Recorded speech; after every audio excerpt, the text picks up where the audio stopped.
Hey everyone, and welcome back to my channel. Today I'm going to be doing my July wrap up. Yeah, it's already August, folks. Where's the year going? This month I read 3 books. 2 books, 1 comic book. Let's get into it. So the first book that I read was Sweet Bitter by Stephanie Danler. And this is a story about a young woman moving from somewhere in America to New York City, following that dream of finding yourself in a big city. She starts working at a very sort of high-class restaurant, and the novel follows the shenanigans of her and her fellow colleagues. I found this a bit too pretentious, like it was a bit lackluster, and I did feel like it just went on for too long. And there's like passages in this where it's just like stream of conversations, and I just thought, oh, we're trying to be, I don't know, like la-di-da, pretentious basically. It was okay, like I read it, but I wouldn't read it again. Next up we have Second Foundation, which, contrary to the title, is the 3rd book in the Foundation series. And I believe it's the conclusion to the original trilogy, because Asimov actually only wrote 3 books to begin with, and then quite a while later he did continue the series, which I think is a rather odd place to end it originally, because it's just sort of very abrupt how it ends. And to think, like, if you were a reader back in the 50s, yeah, like 1948, 1949, I'd have been like, oh, okay, like, when's more Foundation coming out? And then he didn't do it for years. So it continues with the storyline of the Mule, who is like a weird mutant guy that can control other people through his mind.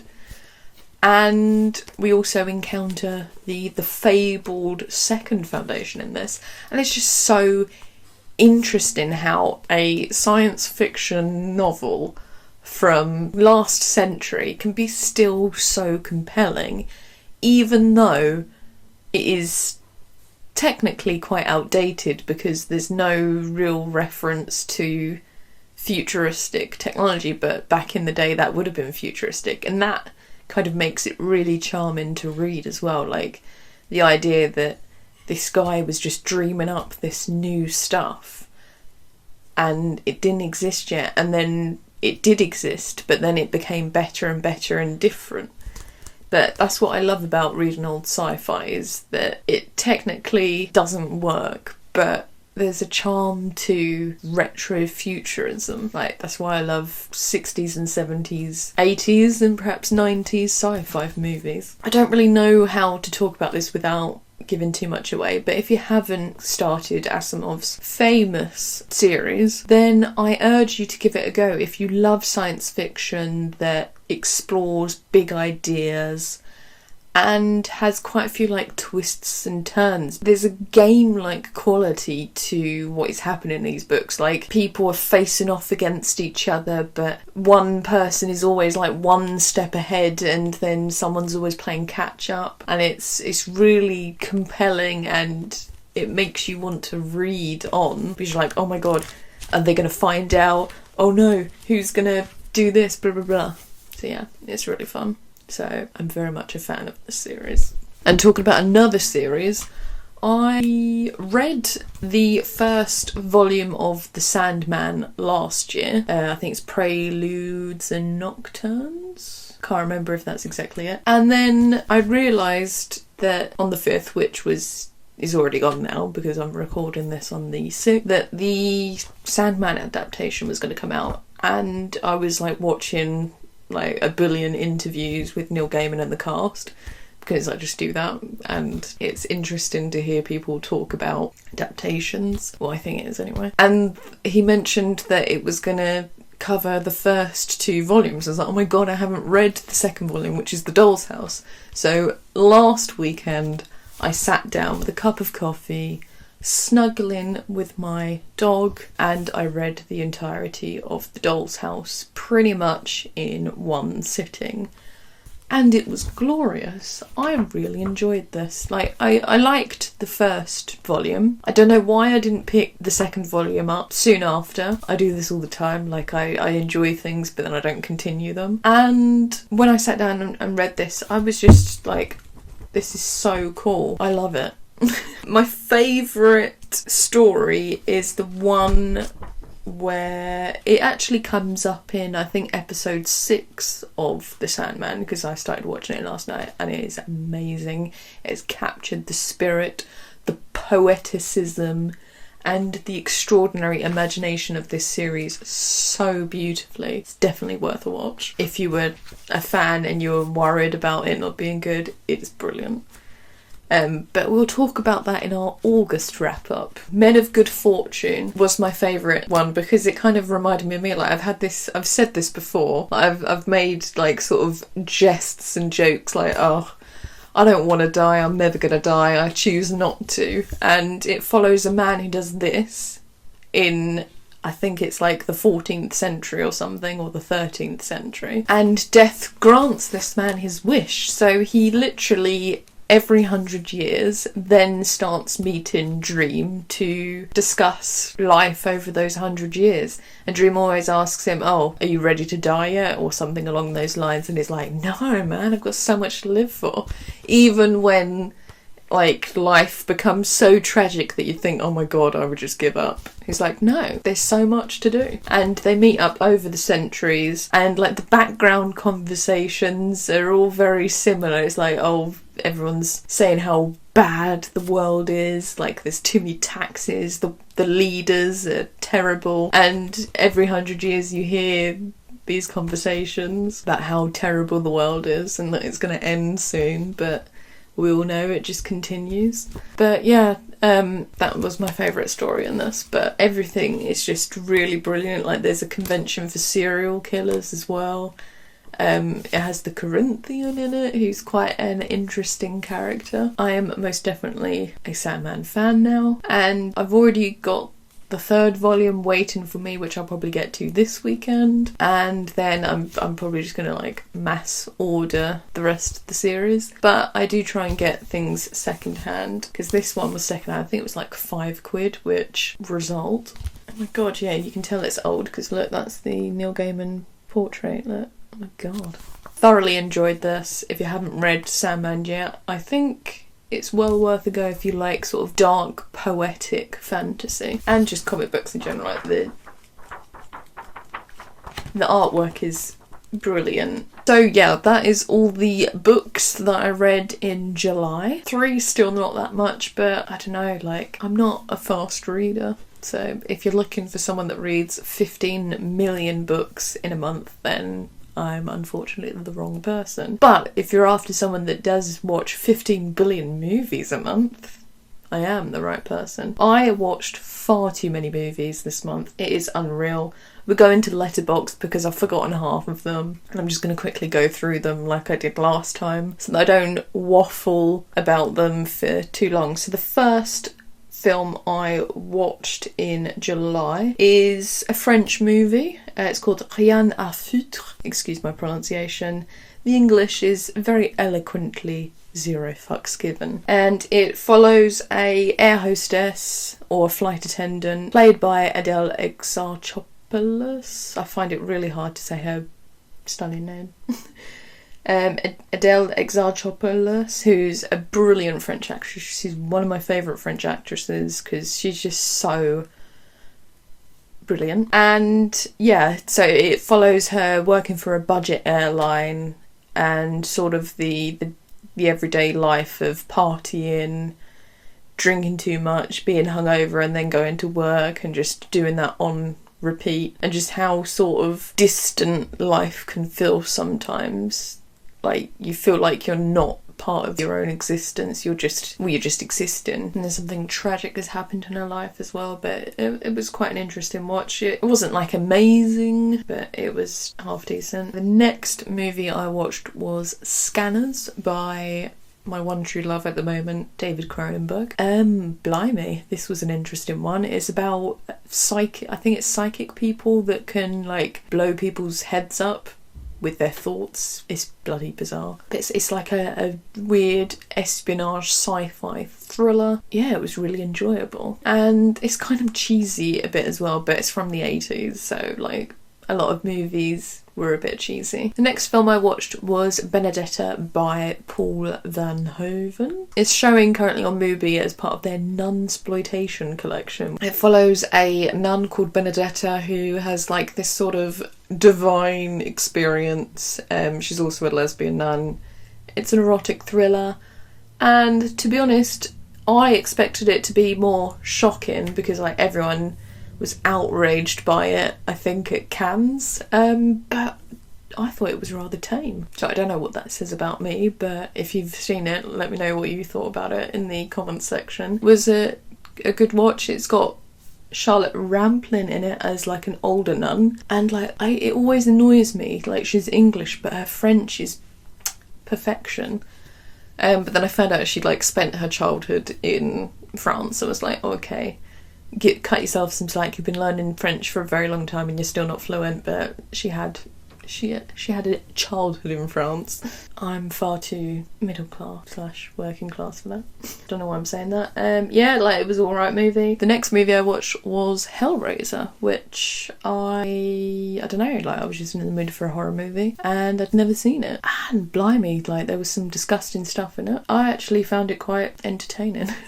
And yeah, I found it on not IMDb Movies or whatever it was, which is like a free thing. I think it's called like Freevee now. Don't know whether it's still on there, but you have to watch it with ads, so it is a bit annoying because it kind of takes you out of it. But free movies, eh? Thought it was rather enjoyable. I always used to say I don't like horror movies, but I think I really enjoy horror movies. I just don't find most of them scary. Like this one, I didn't find it scary. It was a bit disgusting. Like there's some like body horror elements to it, which are a bit gross. Yeah, I thought it was really interesting, and I might watch the sequel. I know there's like 100 billion Hellraiser sequels, but we'll see. Then I watched a short film called All the Crows in the World. This was on Mubi. It's a short film from Hong Kong, and I believe it's in Mandarin. I'm not too sure. Yeah, I thought that was rather good. I also watched another short film called Taipei Suicide Story, which I found on Mubi as well, and I thought that was beautifully done, really interesting. And sometimes like short films are really worth watching because you've got such a short, concise, beautiful piece of art. So I definitely recommend those. They're both on Mubi. Then I watched Aloners by Hong Sung-un. This follows a young professional who lives a very isolated life, and then her next door neighbour dies, and she sort of starts reevaluating how she interacts with other people and how her self-imposed solitude is actually not good for her, and she starts to open up and welcome people into her life. And I kind of maybe identified with this film more than I would like to. Sometimes you realise, oh wow, I've kind of shut myself off from the world and I don't even enjoy being on my own. And it kind of makes you reconsider how you could live in the world, and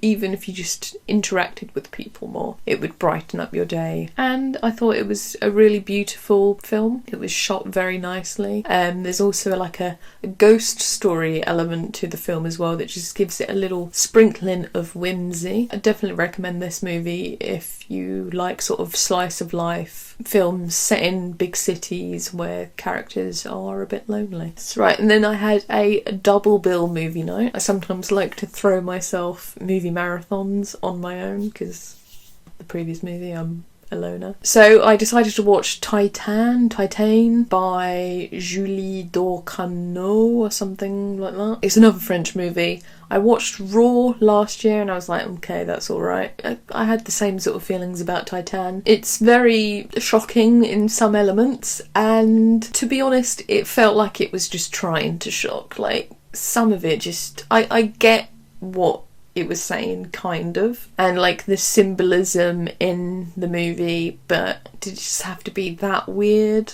to get your point across. And then it only felt right to then follow up that movie with David Cronenberg's Crash, which I'm actually reading the book it's based on at the moment. I've got about like 80 pages left, but I don't know whether I'm going to do a book versus movie review of that, because it is quite a graphic novel. Not that kind of graphic.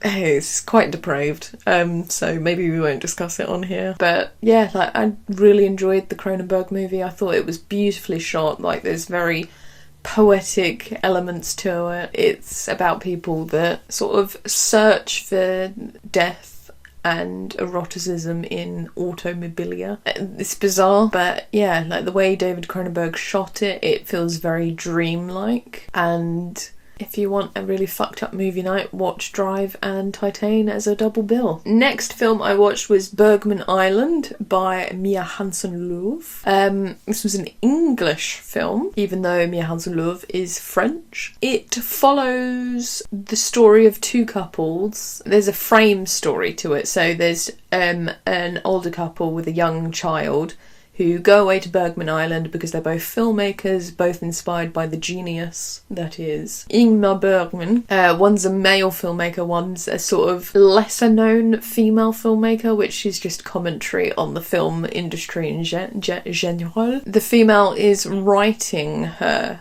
film and she's setting it on Bergman Island, and she talks to her husband about the film, and then the second story comes into play.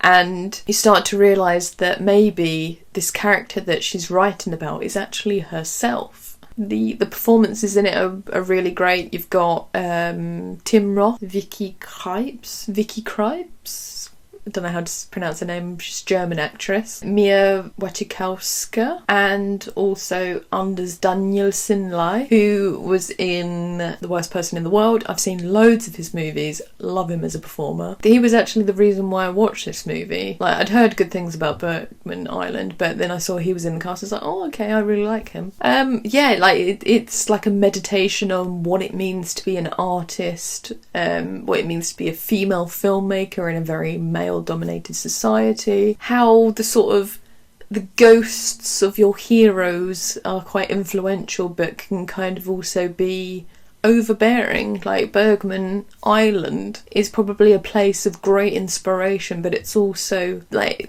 everything is permeated with the essence of Bergman. I sound like a pretentious fuck. I've never been to Bergman Island, but I really want to go. Like, I watched this documentary a couple of years ago about Bergman Island. I was like, oh my god, I want to go. So that was another reason why I watched the movie, because it's like, oh, Bergman Island. And I've only actually ever watched one Bergman movie, which is his most famous, The Seventh Seal. But this has kind of inspired me to watch more of his movies sooner than perhaps I was going to, because I swear Bergman movies are never on streaming services. You can go buy the DVDs, and there is a like Bergman collection somewhere, but I think it's quite expensive, and it's like, oh. But weirdly, even though I hadn't watched that many Bergman films, I got the references. Like, there was definitely references to, I mean, they even explicitly say it in the movie, but scenes of a marriage very much is integral to the film. There's mention also of Persona in there, and there's also elements of Summer with Monica. But yeah, like, maybe I will watch more Bergman and then I'll rewatch that and see whether it changes how I feel about the movie, because I thought the movie was good, but it didn't exactly like blow me away. But it's a small, soulful film, so doesn't need to blow me away. I enjoyed watching it. I don't know why I'm talking about this film in particular for so long. Weird, because I only gave it 3 stars. Then I watched Thor, Love and Thunder, which is perhaps my most anticipated Marvel film of the year, although Black Panther Wakanda Forever does come out later this year, which the trailer I watched, my god, tears they were a-flowing. But yeah, I really enjoyed this one. A lot of people have been like bashing it, but you know what, just had a really fucking good time watching it. It was joyful, it was so colourful, so camp. Like, it definitely felt like very Flash Gordon and sort of pulpy, silly 80s movies in there. I enjoyed seeing Natalie Portman back as the mighty Thor. I thought that was cute. The goats were hilarious for a while. They did become slightly annoying. It was just fun, and Christian Bale slayed the role of Gore the God Butcher. I thought he was brilliant in it, if underutilised a bit. It was really enjoyable. It was just Taika Waititi magic in a movie, and it was fun.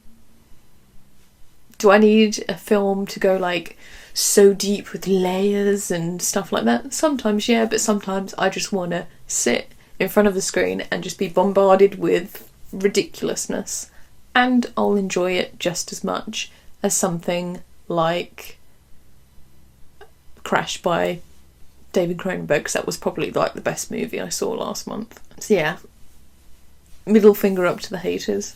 And also I loved the fact that there was so many gods in it. Like, I am a mythology nerd, which is why I love Thor, because it's Norse mythology.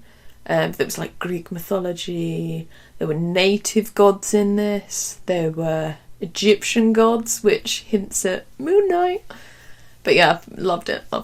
Let's talk about the final movie I watched this month, which was Cosmopolis. Yes, another Cronenberg movie, but this one was shit. Found it so boring. I understood what he was getting at. Like, it's very much a critique on politics, on wealth, of society, but it was really boring. But Robert Pattinson was great in the role. But yeah, like, it was really boring. I'm never going to watch it again. I'm on a Cronenberg binge at the moment. Does anyone else do that? Like, where they enjoy a filmmaker and then they just suddenly watch all of their films and then they run out of things to watch? But I haven't run out just yet. Television-wise, God, I always forget what I've been watching. Obviously, Stranger Things Part 2, or Season 4 Part 2 came out. It was brilliant. Loved it. Cried so much. Can't wait for Season 5. I thought the performances in it were great. Like, obviously, everyone loves Eddie Munson. He is a brilliant character. Of course he had to die because it was a bit predictable, I must admit. Like, introduce a character, then kill them off by the end of the season. Like, that formula's been done a bit too much in Stranger Things. But I'm interested to see whether... I mean, I feel like it has to happen. Like, Vecna is the big bad of the whole series, so he has to be back in Season 5. And Jamie Campbell-Bower did a fucking phenomenal job of bringing that freak to life. Like, the voice, the movements, and... yeah... amazing. But yeah, it's interesting to see that technically they lost in Season 4. Like, it's always nice, but not nice, when the heroes don't get to win. Which I think that's why I really enjoyed the fact that they lost. No, that doesn't make sense. I'm not a psychopath. Like, it raises the stakes, doesn't it? Like, when your heroes lose a battle, you think, oh shit. So the fact that Hawkins has been devastated at the end of Season 4, it means there's everything to play for in Season 5. So I'm very excited. What else have I been watching this month? Television. Oh, Westworld. Everyone was saying that Season 3 was rubbish. I enjoyed Season 3. I love a good robot in the city sort of sci-fi crap. But Season 4, OMG, it's sublime. It's back to the very cerebral, shocking, twisting stuff that we loved in Season 1 and 2. And can we just say that Tessa Thompson is having an absolute moment this year with Thor, and now the role of Charlotte Hale / Dolores being such evil but brilliant character. Love her so much. Yeah, this season hasn't finished yet. I think there's 2 more episodes to go. I'm just blown away. I love it. Westworld is so brilliant, and like, yes, it's back to peak brilliance. I don't want to say anything more because you just need to watch it. Oh yeah, I also watched The Umbrella Academy. More of the same sort of shenanigans. That was pretty funny and amusing. The best character is obviously Klaus. Like, we don't need to argue on that. And yeah, I'm looking forward to see what they do next. It was a delightful way to pass a few days. Oh yes, I started watching Atlanta because I found that it was on Disney Plus. I was like, OMG, I've been meaning to watch this for literal years. Let's sit down and watch it. And it is brilliant. The minds behind this show are genius. I know Donald Glover is pretty much like the writer, director and creator, along with a couple of other people, but it's so funny but important, and there's so much critique of society in it from the point of view of a black man and how America is as an experience for black people in general. There's some heavy stuff in it, but it's buoyed. Like, there's a buoyancy to it because of just the hilarity and the weirdness that happens. Like, it is so surreal in places. And probably the best character in the whole thing is Darius, played by Lakeith Stanfield? Yeah, Lakeith Stanfield, who's just so quirky and bizarre, and he just says just random but like deep shit. Brilliant. Like, he's hilarious. Like, he's one of my new favourite characters. I've finished season 1, I'm on season 2 currently, and it is just brilliant. So if there's one thing you watch out of everything I've recommended today, it is Atlanta. Like, seriously, it's brilliant. I think I'm going to end it there because I've waffled on for bloody ages, and thank you for listening to me. If you enjoyed this video, please give me a thumbs up, ring a ding ding that bell, and subscribe, I guess. And have a lovely day. Also, let me know what you've been reading and watching down below. Thanks for watching. I'll see you soon. Bye-bye.